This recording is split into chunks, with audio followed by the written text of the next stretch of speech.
సూర 93 సూరా అజ్జుహా ఆయతులు 11 అవతరణ మక్కాలో అనంత కరుణామయుడు అపార కృపాశీలుడు అయిన అల్లాహ్ పేరుతో ప్రారంభిస్తున్నాను.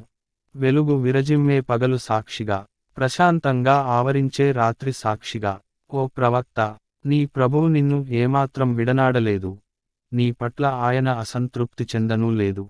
నిశ్చయంగా రాబోయే కాలం నీ కొరకు గత కాలం కన్నా మేలైనదిగా ఉంటుంది.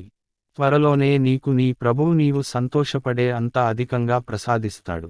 నీవు అనాథుడుగా ఉండటం చూసి ఆయన నీకు ఆశ్రయం కల్పించలేదా? నీవు మార్గమేదో తెలియని వాడవుగా ఉన్నప్పుడు ఆయన నీకు సన్మార్గం చూపించాడు. నీవు నిరుపేదగా ఉన్నప్పుడు ఆయన నిన్ను ధనవంతుడుగా చేశాడు. కావున నీవు అనాథుల పట్ల కఠినంగా ప్రవర్తించకు, యాచకుణ్ణి కసురుకోకు. నీ ప్రభువు వరాలను బహిర్గతం చేయి.